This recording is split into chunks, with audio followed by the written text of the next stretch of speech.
സർക്കാർ ജീവനക്കാരോട് വീണ്ടും ധനവകുപ്പിന്റെ ചതി. ക്ഷാമബത്ത കുടിശ്ശിക അപ്പാടെ നിഷേധിച്ചു. മുൻകാല പ്രാബല്യം എന്ന മന്ത്രിസഭാ തീരുമാനം അട്ടിമറിക്കുകയാണ് ധനവകുപ്പ്. ഇവിടെ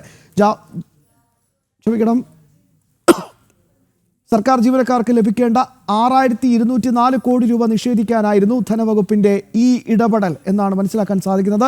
2023 ജനുവരി 1 മുതലുള്ള 4% DA അനുവദിക്കാനായിരുന്നു മന്ത്രിസഭാ യോഗത്തിന്റെ തീരുമാനം. വിവരങ്ങളുമായി പ്രജിത്ത് ചേരുകയാണ്. പ്രജിത്ത്, ഈ വമ്പൻ പ്രഖ്യാപനങ്ങൾ കിറ്റ് രാഷ്ട്രീയം കളിച്ചപ്പോൾ തന്നെ പ്രജിത്തും നമ്മളൊക്കെ സൂചിപ്പിച്ചതാണ് എന്തെങ്കിലുമൊക്കെ ഉടായ്പ ഇതിന് പിറകെ ഉണ്ടാകുമെന്ന്. എങ്ങനെ വിലയിരുത്താം?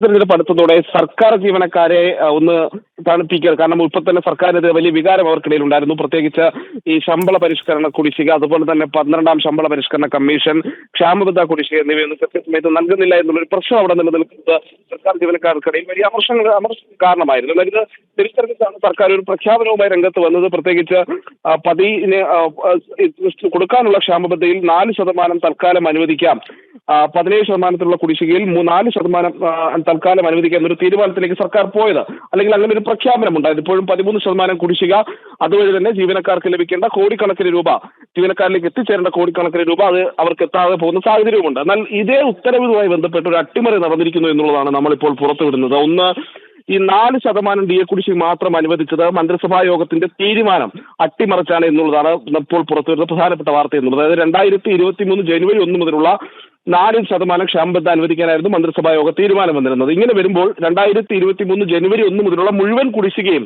ഈ സർക്കാർ ജീവനക്കാർക്ക് അനുവദിക്കേണ്ടതിലേക്ക് കാര്യങ്ങൾ പോകും. എന്നാൽ ധനമന്ത്രിയുടെ ഉത്തരവ് വന്നപ്പോൾ ഈ 2023 ജനുവരി 1 മുതൽ എന്ന പരാമർശം ഒഴിവാക്കി. ഈ തീയതി തീരുമാനിച്ചു കഴിഞ്ഞാൽ ഇതിനു ശേഷമുള്ള കുടിശ്ശിക അതും നൽകേണ്ടി വരുമെന്ന വ്യവസ്ഥ നിലവിൽ നിൽക്കുന്നുണ്ട്. ഈ വ്യവസ്ഥ അട്ടിമറിക്കാനും അങ്ങനെ ജീവനക്കാർക്ക് ലഭിക്കേണ്ട, അതായത് 6204 കോടി രൂപ സർക്കാർ അധികമായി ഈ പറയുന്ന 2023 ജനുവരി 1 മുതൽ എന്നുള്ള ആ പരാമർശം സർക്കാർ ഉത്തരവിൽ ഉൾപ്പെടുത്തിയാൽ സർക്കാർ ജീവനക്കാരിലേക്ക് പമ്പ് ചെയ്യേണ്ടി വരും. ഇത്രയും തുക സർക്കാരിന്റെ കയ്യിലില്ല. ഈ സാഹചര്യം ഉണ്ടാകാതിരിക്കാൻ വേണ്ടിയാണ് 4% മാത്രം കുടിശ്ശിക അനുവദിക്കുമ്പോൾ ബാക്കിയുള്ള കുടിശ്ശിക ജീവനക്കാരിലേക്ക് എത്തിച്ചേരാതിരിക്കാൻ വേണ്ടിയാണ് ഈ സർക്കാർ ഇത്തരമൊരു നീക്കം സ്വീകരിച്ചത്. അതിൽ ഈ DA കുടിശ്ശിക ഇനം വരുമ്പോൾ രണ്ടാം പിണറായി സർക്കാരിന്റെ കാലത്ത് ഓരോ ജീവനക്കാരിൽ നിന്നും, ഇപ്പോൾ നമ്മൾ പല സാലറി സ്കെയിലുള്ള ജീവനക്കാരുണ്ട്, പല ശമ്പളം വാങ്ങിക്കുന്നവരുണ്ട്. അപ്പോൾ ഏറ്റവും കുറഞ്ഞത് 1,27,650 രൂപ മുതൽ 9,25,740 രൂപ വരെ ഈ DA കുടിശ്ശിക ഇനത്തിൽ നഷ്ടപ്പെട്ട സർക്കാർ ജീവനക്കാർ ഇന്ന് കേരളത്തിൽ ഉണ്ട് എന്നുള്ളതാണ് നമ്മൾ മനസ്സിലാക്കേണ്ടത്. ഈ തുക കുടിശ്ശിക നൽകാൻ സർക്കാർ യാതൊരു താല്പര്യവുമില്ല എന്നുള്ളതും തീർച്ചയായും അങ്ങനെ തന്നെ വേണം മനസ്സിലാക്കാൻ. കൃത്യമായ വിശദാംശങ്ങളാണ് പ്രിയപ്പെട്ട പ്രേക്ഷകരുമായി പങ്കുവച്ചത്.